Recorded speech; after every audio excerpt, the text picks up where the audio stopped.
Y en principio tenemos que votar la urgencia de las mociones. El Grupo Popular ha presentado 2 mociones que no estaban incluidas en el orden del día, entonces hay que votar la inclusión de la moción en el pleno, la urgencia. Si queréis motivar la urgencia de la inclusión. No está debidamente motivada en el este. Bueno, a ver, es cuestión de plazo. ¿Dónde está? Perdona. Lo que me está hablando de las mociones. De las mociones que habéis presentado vosotros. No, sí, ya no, es que te digo porque el día 28, es que no sé lo que le estabas refiriendo, porque el día 28 del 8 del 2015 también se metió un escrito en el que se te pedía que por todo lo anteriormente puesto solicitábamos que este escrito sea incluido en el orden del día del próximo pleno del Ayuntamiento para su conocimiento y efecto. Pues es verdad que eso que no lo tengas en cuenta para el próximo pleno. En el próximo pleno, ¿vale? Próximo pleno. La referente a las 2 mociones, bueno, pues una es la de la ayuda a las mujeres mayores de 75 años de 300 euros, que ahora lo quieren quitar, y lo que se pide es que siga anualmente los 300 euros para estas señoras. Nos parece bien que se metan las mociones. ¿Aprobamos la entrada de las mociones en el orden del día? Por mí sí. ¿Sí? Pues se mete. Entonces, se incluye, ¿no? Se incluye. Entonces, ahora pasamos a que nos leáis las mociones, ¿vale? Si no la tienes, la dejo. No, pero sí la tengo por ahí, pero bueno. Y te dejo unos textos que traiga una copia para ti. Son las copias de las mociones. Bueno, pues la exposición de motivos es que la Constitución Española de 1978 proclama, es un poco largo, perdonad, proclama en su artículo 1.1 la igualdad como uno de los valores superiores de nuestro ordenamiento jurídico, estableciendo en su artículo 14 que los españoles son iguales ante la ley, sin que pueda prevalecer discriminación por razón de nacimiento, raza, sexo, religión, opinión o cualquier otra condición o circunstancia personal o social. Por otro lado, en su artículo 50, ordena a los poderes públicos promover el bienestar de los ciudadanos durante la tercera edad. El artículo 6 de la Ley 8/2011 de 23 de marzo de igualdad entre mujeres y hombres y contra la violencia de género en Extremadura declara que la Junta de Extremadura debe remover los obstáculos que impidan o dificulten la igualdad real y efectiva de los hombres y mujeres mediante las medidas de acción positiva que resulten necesarias. El Instituto de la Mujer de Extremadura tiene recomendado en el ámbito de las competencias de la Comunidad Autónoma de Extremadura, entre otras, la planificación y ejecución del Consejo de medidas dirigidas a eliminar las trabas que impidan o dificulten la igualdad real y efectiva entre los sexos y en especial desarrollar el plan para la igualdad de oportunidades de las mujeres de Extremadura. En 2014 se realizó un diagnóstico de situación de las mujeres mayores de nuestra región, poniéndose de manifiesto que las mismas pertenecen a una generación de mujeres que vivieron una Extremadura rural en la que tenían pocas posibilidades de formación y en donde la mayoría no podían cotizar el tiempo suficiente para ser beneficiarias de una pensión o jubilación. En septiembre del 2014, el presidente del Gobierno de Extremadura, José Antonio Monago, consciente de esta situación, quiso reconocer a las mujeres que padecieron las secuelas de la guerra civil y a las que se debe una compensación histórica por sus sacrificios, materializándolo en el decreto 74/2015 de 21 de abril. Este decreto fijó una paga vitalicia de 300 euros para mujeres mayores de 75 años. Fue un reconocimiento a las mujeres que vivieron la guerra y la posguerra, que trabajaron la mayoría de ellas durante toda una vida sin poder cotizar por vivir en una España en la que no era la actual. Fue una medida histórica en toda España, reconociéndose por primera vez en todos los sacrificios que vivieron en una sociedad en la que la ley consagraba a la mujer la capacidad jurídica de la mujer. El pasado 21 de septiembre, la actual consejera de Hacienda de la Junta de Extremadura ha confirmado que este reconocimiento y derecho social de las mujeres extremeñas mayores de 75 años va a ser eliminado por el nuevo gobierno socialista, considerando este derecho como un dislate y no ayuda a nadie, ni a nada ni a nadie. El Grupo Municipal Popular de este Ayuntamiento no pensamos así y consideramos que existe la deuda histórica con las mujeres de esa época.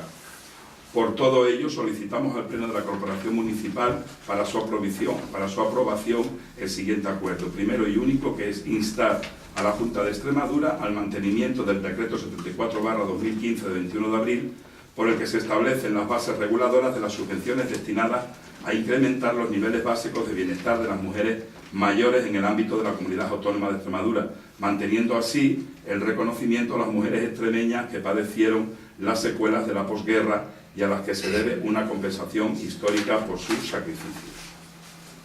Escuchada la moción, ¿el Grupo Socialista quiere hacer alguna observación o comentario? Sí, querría leer un argumentario. Perfecto. Resulta extremadamente curioso, y rayando el esperpento, que la derecha extremeña haya puesto el grito en el cielo cuando la Junta de Extremadura ha anunciado la supresión de la denominada paga vitalicia de los 300 euros para las mujeres mayores de 75 años. Dicho así, incluso se puede pensar que se trata de un deterioro de algún derecho social adquirido. Sin embargo, si se hurgan los motivos, nos damos cuenta de los enormes errores de su planteamiento inicial. En primer lugar, se hace alusión desde su gestación a que con esta propuesta se pretendía atender a las demandas de la memoria histórica. Había que solventar las penalidades de todas las extremeñas que penaron el rigor de la represión en tremendos años de la posguerra. Y para ello, nada mejor que establecer una iniciativa donde iguala a represores y reprimidos en atención a las víctimas. Eso sí es cerrar heridas. Fundamentalmente en los pueblos pequeños, donde todo el mundo se conoce, se podía dar la paradoja de que obtuviese esa ayuda una mujer causante de la represión. Sin menoscabo de que económicamente tuviese dificultades, no se puede argumentar por dignidad que se le otorga una pensión vitalicia en atención a los sufrimientos que pasó en la posguerra franquista. Eso sin descontar que se deja de lado a la otra mitad de la población, los hombres, que al mismo tiempo que las mujeres padecieron en sus carnes la crueldad de la dictadura. Nos estamos refiriendo a los hermanos, a los hijos, e incluso, si quedan vivos, a algunos de los padres de torturados, asesinados, vilipendiados, etc. No quisiera pensar, como el rumor que se ha propagado, que fue una simple ocurrencia previa a la campaña electoral, que la única intención que se tenía era la perversa compra de votos, que ni siquiera tenía dotación presupuestaria suficiente, que en definitiva era producto de las mentes de los hijos políticos de los que vencieron en la contienda fratricida. Por el contrario, y cuando pudieron, es decir, en los 4 años de gobierno del PP, no se ha avanzado nada en la consecución de los objetivos por los que se luchaba la memoria histórica. Más bien, se ha venido obstaculizando el cumplimiento de la ley. Tendríamos innumerables ejemplos, pero si quieren, le podemos preguntar a Conchita Viera, la hija del último alcalde socialista de Valencia de Alcántara antes de la Guerra Civil, cuyo cuerpo yace en una finca sin que le den permiso simplemente para retirarlo y poder ir a visitarlo. Con relación a la decisión de la Junta de Extremadura de que decide eliminar la paga de los 300 euros a las mujeres mayores de 75 años, el pasado lunes 21 de septiembre, la consejera de Hacienda y Administración Pública de la Junta de Extremadura, Pilar Blanco Morales, anunció en Canal Extremadura Televisión la decisión del Ejecutivo Regional de eliminar la paga de 300 euros a las mujeres mayores de 75 años que el Gobierno autonómico anterior, presidido por José Antonio Monago, aprobó. Blanco Morales explicó que esta paga no ayuda a nada ni a nadie y rechazó el discurso insustancial que la justificaba. Para entender la toma de decisión por parte de la actual Junta de Extremadura, presidida por Guillermo Fernández Vara, es preciso conocer los antecedentes. Los antecedentes son que el día de Extremadura del año 2014, el entonces presidente del Gobierno autonómico, José Antonio Monago, anunció que la Administración regional pondría en marcha una ayuda permanente de 300 euros para todas las mujeres mayores de 75 años. 7 meses después, y cuando apenas faltaban semanas para la convocatoria de las elecciones regionales y locales, la entonces consejera de Empleo, Mujer y Políticas Sociales, María Ángeles Muñoz, explicó en rueda de prensa el jueves 23 de abril que se abriría la convocatoria para que las mujeres extremeñas mayores de 75 años solicitasen esta ayuda vitalicia, que la Administración autonómica estimaba que llegase a unas 35.000 mujeres y dotaba con unos 10 millones de euros. Para ser beneficiarias de esta ayuda, las mujeres extremeñas debían haber nacido antes o en 1940, estar empadronadas y residir legalmente en la región, y no superar en el año 2013 los 10.000 euros si presentaron la declaración del IRPF o los 13.000 euros si no lo hicieron de manera conjunta, todas aquellas que estuvieran obligadas. Estado de la cuestión. En un primer momento, la Administración regional presidida por José Antonio Monago planteó esta ayuda como una deducción en el tramo autonómico del IRPF o como ayuda directa para aquellas mujeres que no están obligadas a realizar la declaración de la renta. Sin embargo, en la tramitación de la ley de la reforma fiscal se descartó la primera opción por las complicaciones técnicas y porque podría implicar que no se cobrara el importe completo. De este modo se optó por el decreto de subvenciones y en consecuencia se amplió el número de beneficiarias. Si en un primer momento el Ejecutivo extremeño anterior estimó el número de beneficiarias en 35.000, la realidad es que en la actualidad hay registradas 48.672 solicitudes. De ellas se han abonado 9.057. El número de solicitudes resueltas de manera favorable es de 3.592 euros y las solicitudes denegadas ascienden a 1.186. ¿Por qué se suprime esta ayuda? El actual presidente de la Junta de Extremadura, Guillermo Fernández Vara, señaló el 15 de abril que la paga de los 300 euros prometida por José Antonio Monago tenía poco de higiene democrática, dado que se aprobaba en pleno periodo electoral. Aseguró que para los populares extremeños todo en esta vida tiene precio y destacó que la política del PP estaba lejos de la política de la gente y se centraba en los anuncios, el marketing y las luces de neón. A lo largo de estos 4 últimos años, las políticas puestas en marcha por el Ejecutivo anterior han desatendido, cuando no olvidado, a los mayores de la comunidad y con carácter general han recortado los derechos sociales de los ciudadanos. Las razones en esta supresión se explican a continuación y no voy a leer mucho más porque habla de las pensiones, habla del copago y del medicamentazo, de la ley de dependencia, de las listas de espera y de los cierres de los PAC, que son los puntos de atención continuada en muchos municipios, como por ejemplo el de Jarandilla, que se cerró, que ahora se ha reabierto. En conclusión, el copago farmacéutico, el medicamentazo, el desmantelamiento de la ley de dependencia, el cierre de las urgencias rurales, el canon del agua, el problema de las listas de espera sanitaria y el hecho de que los pensionistas extremeños sigan siendo los que menos cuantía perciben en su jubilación, dejan patente que en Extremadura existen problemas prioritarios que poco tienen que ver con la puesta en marcha de una ayuda electoralista y populista cuya intención era sumar votos. Sin embargo, como ya advirtió Guillermo Fernández Vara, ese fue el error de los populares, pensar que todo el mundo tenía un precio. En plena pre-campaña electoral, Monago y el Partido Popular se creyeron que podían comprar el voto de las mujeres mayores con 25 euros al mes, que es lo que se traduce en 300 euros al año. En ese decreto, en su párrafo primero, se establece que las subvenciones por él reguladas se financiarán con cargo a los créditos autorizados en los presupuestos de la comunidad. La anuncian en 2014, la ponen en marcha en abril del 2015, pero en los presupuestos del 2015 no hay nada para esta ayuda. En ese mismo artículo se dice que de producirse el agotamiento del crédito presupuestario y no procederse a las modificaciones de crédito correspondientes o no existir nuevas disponibilidades presupuestarias, se declarará terminado el periodo de vigencia de la convocatoria, por el procedimiento que se fije, con la consiguiente inadmisión de solicitudes posteriormente presentadas. Es decir, primero, que la ayuda no es vitalicia. Segundo, que la ayuda no es para todas las mujeres. Y tercero, que la ayuda descomunalmente pregonada se traduce en 25 euros al mes, además que no saben cómo presupuestar porque no está presupuestado. Con toda pompa se realiza el anuncio, se generan unas expectativas que no se corresponden con la realidad. Los socialistas recuperamos la confianza de los ciudadanos hace apenas unos meses y consideramos que deben acometerse actuaciones prioritarias para garantizar los servicios públicos y rescatar a los ciudadanos en riesgo o en exclusión social. Algunos de los compromisos están recogidos en la agenda del cambio y ya se están dando los primeros pasos para ponerlos en marcha, como las aperturas de urgencias rurales, la aprobación de un decreto ley contra la exclusión o la creación de programas de atención intensiva en domicilios para personas dependientes de grado severo. Las prioridades de la Junta de Extremadura son las personas y no los titulares de prensa,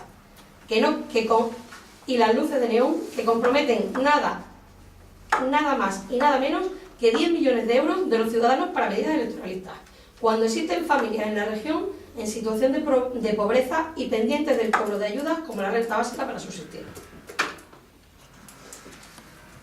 Bueno, pues ¿Puedo? me toca a mí, que ahora es el turno de intervención de nuestro grupo y la respuesta a vuestra moción.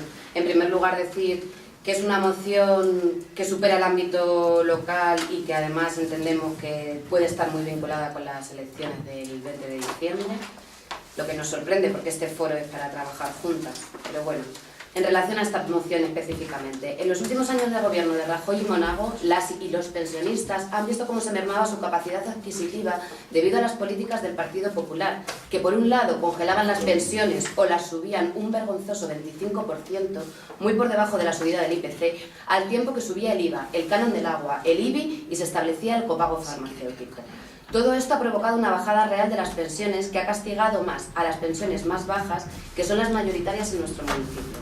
Al final de la legislatura, el presidente Monago se sacó de la chistera una medida electoralista que daba a las mujeres una limosna, 300 euros al año, 25 euros al mes, que no compensa lo que el gobierno central de autonómico les había quitado por otro lado. Todo esto lo ha hecho el gobierno del Partido Popular, gastándose el 45% de los fondos de la hucha de pensiones instituida en el Pacto de Toledo, comprometiendo la viabilidad futura del sistema de pensiones.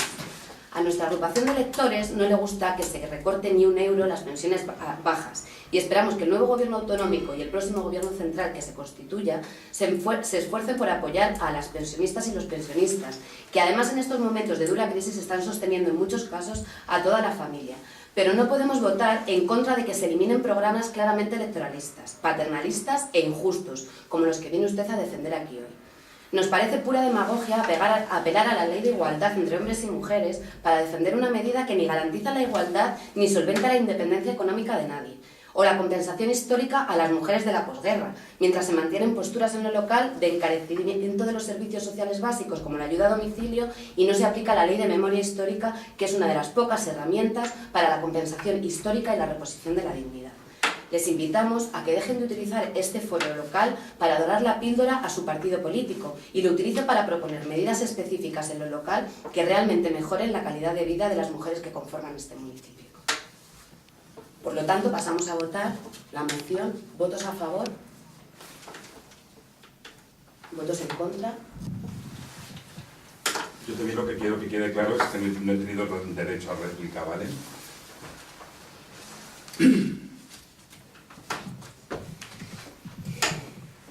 Y la segunda es, paso directamente a exponeros la exposición de motivos. España es una gran nación, una nación con una historia muy rica en aportaciones de toda orden a la historia universal. Una nación llena de singularidades, de pluralidades, forjada a lo largo de los siglos. España es un Estado democrático, un Estado social, un Estado de derecho. Decir hoy Constitución es decir España, y decir España es decir Constitución. España es hoy una gran nación porque está integrada por un conjunto de hombres y mujeres libres e iguales en derechos y obligaciones en cualquier parte del territorio nacional. Es una gran nación porque está a la altura de su tiempo, una nación moderna, desarrollada, integrada en Europa y con presencia y liderazgo de todas las organizaciones internacionales de relevancia. Es una gran nación porque respeta la pluralidad y singularidad de los territorios de los que los conforman y basan en este respecto, y es una riqueza del fundamento de su indisoluble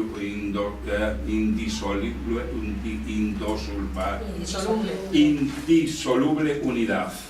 Es una gran nación porque ha sabido transformar viejos enfrentamientos en pautas de concordia y convivencia. Es una gran nación porque sabe superar con cohesión las dificultades económicas y sociales.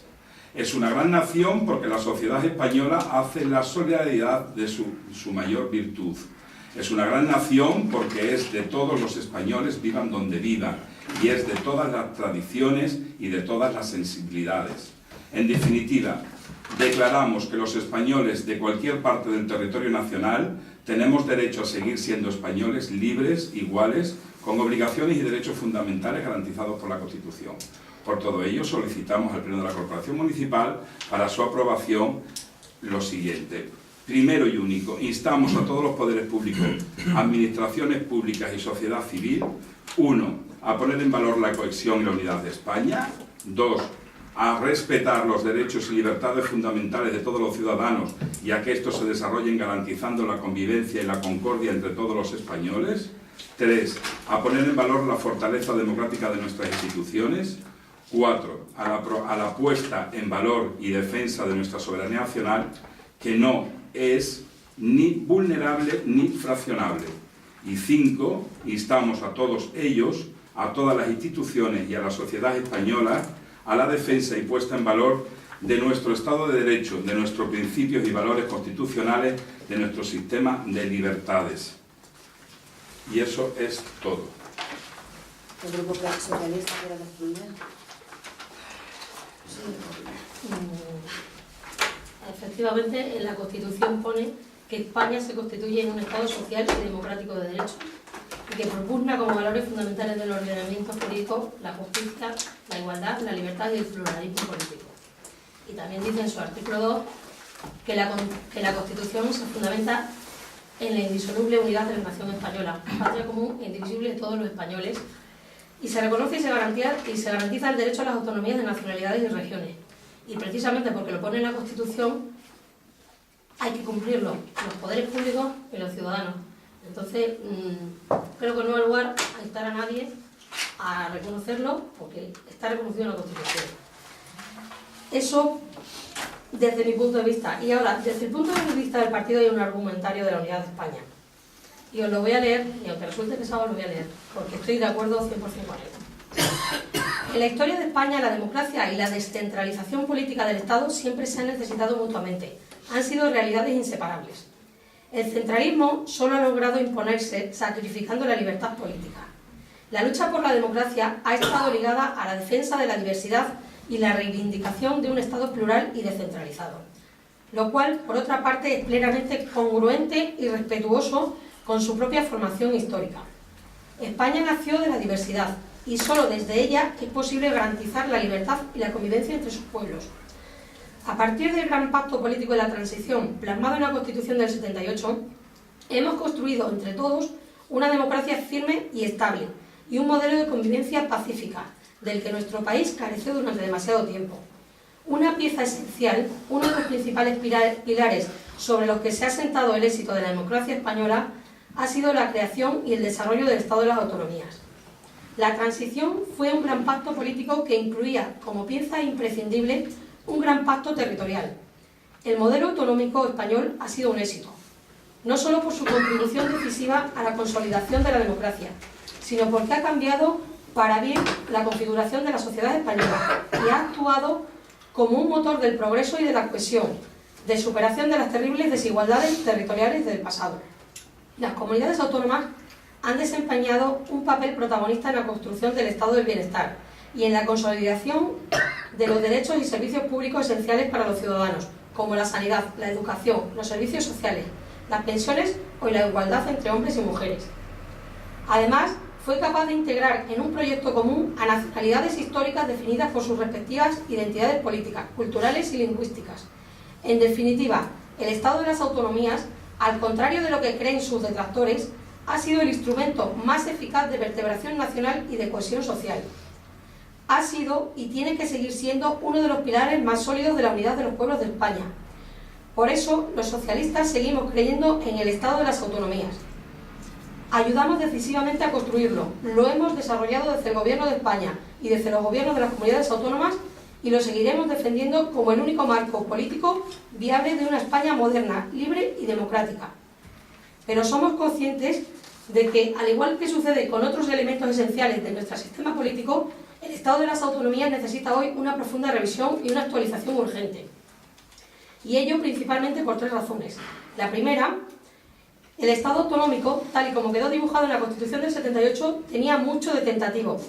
Era la primera experiencia histórica de una transformación radical de la estructura del Estado, y solo su desarrollo en la práctica nos ha permitido comprobar su funcionamiento y sus disfunciones. Lo que hay que mantener, lo que hay que reforzar y lo que hay que rectificar. Por esa razón, la Constitución dejó excesivamente abiertos e imprecisos algunos aspectos esenciales del modelo autonómico, como la propia determinación de las comunidades autónomas, la distribución competencial de estas y el Estado, el modelo de financiación, la organización de las administraciones públicas o los mecanismos de cooperación entre ellas. El Estado autonómico contiene, desde su origen, una evidente vocación federal, pero en su diseño y en su desarrollo han faltado piezas que forman parte esencial de los Estados federales que mejor funcionan. Pues bien, ha llegado el momento de llenar los vacíos, de precisar lo que quedó impreciso, de actualizar lo que ha quedado obsoleto y de corregir lo que ha demostrado ser disfuncional o simplemente no ha cumplido adecuadamente su papel. Segundo, la aceleración del tiempo histórico nos sitúa hoy ante realidades que hace 3 décadas y media eran inimaginables. En 1978 no estábamos en la Unión Europea, ni existía Internet, ni nos habíamos convertido en una sociedad de inmigración, ni nuestra economía estaba globalizada, ni existía el euro, ni había una crisis financiera global, ni se habían universalizado la sanidad y la educación como servicios públicos, universales y gratuitos que hay que financiar y gestionar con eficacia. De hecho, el estado de bienestar estaba por construirse. Esto significa que no solo tenemos problemas irresueltos en nuestro sistema autonómico, sino que también que para estar a la altura de los tiempos tenemos que afrontar una buena cantidad de nuevos problemas. Tercero, la crisis económica, además, ha creado un enorme malestar social que se ha proyectado también sobre el conjunto del sistema político. La sociedad española hoy cree menos en el proyecto europeo, cree menos en el funcionamiento de las instituciones democráticas y cree menos en la capacidad del sistema autonómico para resolver los problemas de los ciudadanos. Esto ha hecho renacer entre nosotros dos viejas tentaciones que creíamos haber superado, que son la tentación centralista y la tentación secesionista. Por una parte, los que siempre vieron con recelo el Estado autonómico han encontrado la oportunidad de impulsar el retorno a la recentralización y cortar alas al autogobierno de nuestras nacionalidades y regiones. Por otra parte, el nacionalismo moderado de Cataluña ha abandonado el terreno de la moderación y se ha pasado al campo del secesionismo. Ya no busca la mejor forma de encajar a Cataluña como una realidad específica y diferenciada dentro de España. Busca directamente que Cataluña rompa con España. Frente a todo ello, la posición de los socialistas es clara y firme. El triunfo de cualquiera de esos dos proyectos antagónicos, el que pretende recentralizar España y el que pretende desmembrarla, sería un desastre y desataría de nuevo todas las tensiones territoriales que durante demasiado tiempo hicieron imposible la convivencia y libertad de los pueblos de España, además de hacer aún más difícil la salida de la crisis. Ni el retroceso ni la ruptura son la solución que España necesita, pero tampoco lo es el inmovilismo, porque hay realidades que están ahí y no se pueden ignorar. La solución, una vez más, es la reforma en profundidad. El Estado de las autonomías tiene que evolucionar y tiene que actualizarse y perfeccionarse. Y tiene que hacerlo en su sentido natural, avanzando hacia el federalismo con todas sus consecuencias. Este no es solo el camino lógico y constructivo, es también el único punto de encuentro posible para restablecer el consenso territorial en España. Y por eso el Partido Socialista, en el ejercicio de su responsabilidad, lo va a proponer, lo va a defender y lo va a impulsar con todas sus fuerzas. Vamos a defender un Estado de las autonomías del siglo XXI, con una estructura territorial de carácter federal capaz de proporcionar todo lo que de él demandamos. Respecto a las identidades diferenciadas dentro de España, compatible con un compromiso colectivo con el proyecto en común. Solidaridad para seguir reduciendo las desigualdades territoriales. Cooperación efectiva entre el Gobierno de España y los gobiernos autonómicos y de estos entre sí. Igualdad de derechos básicos de todos los ciudadanos, cualquiera que sea el lugar en el que residan. Sí a los legítimos hechos diferenciales, no a los privilegios o las discriminaciones. Y eficacia en la gestión de los recursos públicos, lo que exige una racionalización de las administraciones, de todas ellas, para que éstas faciliten la vida a los ciudadanos. Los cambios que necesita el Estado de las autonomías no pueden solventarse mediante simples modificaciones legales. Si queremos hacerlo de verdad, es obligatorio abrir el camino de la reforma constitucional. Y eso significa establecer un nivel de consenso al menos tan amplio como posible la Constitución del 78. Necesitamos reformar la Constitución para incorporar a ella expresamente el mapa autonómico de España. Necesitamos reformar la Constitución para clarificar y delimitar definitivamente la distribución de las competencias, de las responsabilidades y de las obligaciones del Estado y de las comunidades autónomas, para acabar con la confusión actual que genera toda clase de conflictos. Necesitamos reformar la Constitución para incorporar los hechos diferenciales y las singularidades políticas, institucionales, territoriales y lingüísticas, que son expresión de nuestra diversidad. Necesitamos reformar la Constitución para sustituir el Senado por una auténtica Cámara de Representación Territorial, sin la que no pueda funcionar un Estado de corte federal. Necesitamos reformar la Constitución para establecer un nuevo sistema de financiación autonómica, justo y equitativo, que dé certeza, estabilidad y equilibrio al sistema de reparto de los recursos públicos, hoy permanentemente cuestionado y sometido a continuas revisiones. Necesitamos reformar la Constitución para incorporar como derechos fundamentales la protección social y la sanidad, y para asegurar la garantía de los servicios sociales básicos, de la educación, la sanidad y las pensiones para todas las personas que viven en España, cualquiera que sea su origen o su lugar de residencia, para dar cobertura constitucional a un fondo de garantía del estado de bienestar. Necesitamos reformar la Constitución para crear los mecanismos de cooperación institucional que caracterizan a los Estados federales y de los que hoy carecemos en gran medida. Necesitamos también constitucionalizar la participación de las comunidades autónomas en la gobernación del Estado y en la presencia de España en Europa, tanto para contribuir a la formación de la voluntad de España como para garantizar la ejecución en sus respectivos territorios de las decisiones que se tomen en la Unión Europea. Necesitamos modificar el control constitucional de las reformas de los estatutos de autonomía para que no se repita el hecho de que el Tribunal Constitucional anule parcialmente un estatuto que haya sido votado por los ciudadanos. Y necesitamos que la reforma de la Constitución afecte a las administraciones públicas y que incluya a la administración local. Necesitamos regular constitucionalmente las competencias de las entidades locales, reconocer su autonomía política y funcional, articular la intermunicipalidad para apoyar a los municipios pequeños de acuerdo con sus propias características, garantizar que el desarrollo de su régimen jurídico se haga mediante una ley orgánica.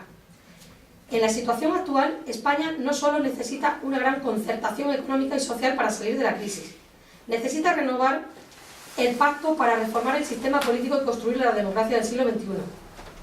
Como parte de ello, necesita un nuevo pacto territorial, no para debilitar el estado de las autonomías y tampoco para desandar lo recorrido en estas 3 décadas y media, sino para seguir avanzando en el único camino que ha demostrado ser fructífero, para seguir viviendo y conviviendo juntos, que es la única forma de que salgamos adelante.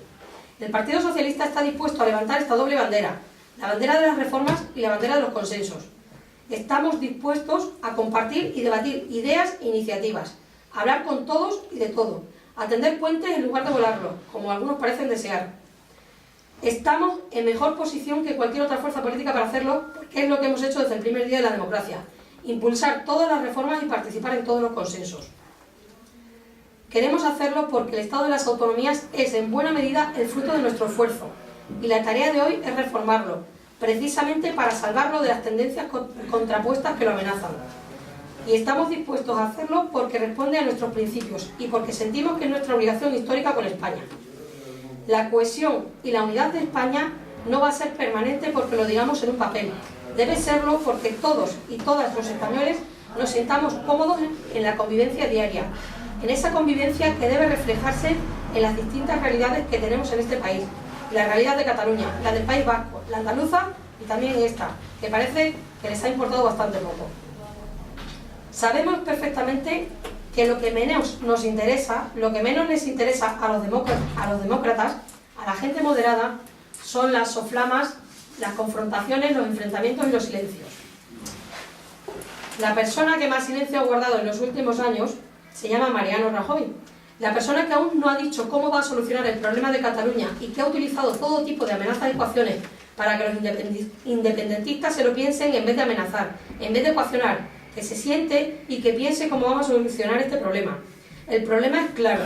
El Partido Socialista al menos ha planteado una fórmula, que podrá ser compartida o no compartida, pero al menos se ha sentado a pensar cómo solucionar el problema territorial de este país, con una reforma constitucional.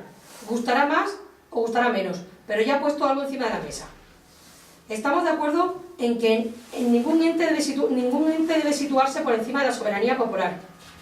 También estamos convencidos de la necesidad y nuestro deber como ciudadanos de defender los principios de convivencia u otros aspectos elementales en un sistema que se dice democrático, como es la igualdad ante la ley. En momentos convulsos, sin duda, es buena la luz de la historia. La historia demuestra que es mejor siempre la suma que la resta, que los retos colectivos nos hacen fuertes y que las divisiones solo aportan frenos al desarrollo. Y en un mundo globalizado, la economía, la ciencia, la tecnología, cualquier proyecto que se precie viene de la mano de alianzas, de fusiones, de consorcios, en definitiva, de sumar para ganar peso. El derecho de la autonomía convive con el principio de unidad, los dos están recogidos en la Constitución española y la autonomía no es soberanía, debe entenderse dentro del principio de unidad, que es donde encuentra su verdadero sentido. Bueno, en primer lugar, señalar que esto es lo que pasa cuando nos presentamos en un pleno mociones de carácter nacional en vez de centrarnos en lo local y nos encontramos haciendo un debate que le cubre las espaldas a los partidos que están haciendo ahora su campaña electoral.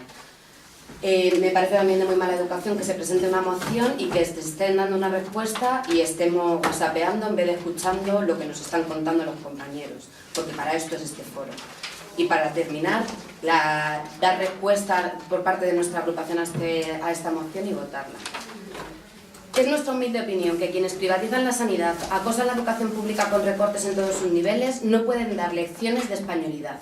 No deberían de hablar tan grandilocuentemente de unidad de España los que suben los impuestos a la gente humilde y perdonan millones a los ricos y al sector financiero. Los que rescatan bancos pero desahucian familias. Los que permiten que las eléctricas nos saqueen con subidas constantes y abusivas en el recibo de la luz. Los que generan desigualdad social y territorial y han dejado un país en que cada vez hay más pobres y unos pocos cada vez más ricos. Estas políticas del PP no contribuyen a unir el país. ¿De qué unidad de España habla el partido cuyos tesoreros están todos imputados o encarcelados, entre otras causas, por llevarse millones a Suiza? Y si lo que pasa es que hablamos de Cataluña, tenemos que decir que estamos hartas y hartos de que se use el anticatalanismo para atizar el resentimiento y arañar unos tristes votos. Hay muchos miles de extremeñas y extremeños que han tenido que emigrar a Cataluña porque aquí no hay trabajo. Eso es lo que rompe España: el paro, la pobreza, el caciquismo que ha tenido a Extremadura en el atraso, la cicatería de Monago a la hora de pagar la renta básica o dotar de fondos la ley de dependencia, los recortes en las prestaciones de empleo o el cierre de los puntos de atención continuada. Eso es lo que rompe España, lo que rompe Extremadura, lo que rompe a las personas. Lo que rompe la unidad de España es la política de falta de escucha, de diálogo, de tender puentes, la política de ordeno y mando. Por ejemplo, el recurso contra el Estatut que votaron democráticamente los parlamentos catalán y español y el pueblo catalán en referéndum, o la prohibición de consultas, la utilización de la justicia para perseguir ideas y enconar más aún la tensión territorial. Al margen de la opinión que cada cual tenga sobre Cataluña y España, somos del parecer de que siempre hay que respetar lo que democrática y pacíficamente decida cada pueblo, y que la política ha de servir para calmar los conflictos, para limar las tensiones, para buscar soluciones constructivas y mejorar la convivencia. Su moción por contra no aporta nada de esto, y más parece un intento electoralista de pescar votos en aguas revueltas de crispación y resentimiento. Por eso nos obliga a votar en contra de su oportunista moción. Por último, agradeceríamos también que no dieran clases de constitucionalismo los herederos ideológicos y políticos de aquel Fraga Iribarne que pidió la abstención en el referéndum constitucional de 1978. ¿Votos a favor de esta moción? ¿Votos en contra? 2 en contra, 2 a favor y una abstención. Abstención porque recoge las dos cosas de la Constitución: autonomía y nacionalidad.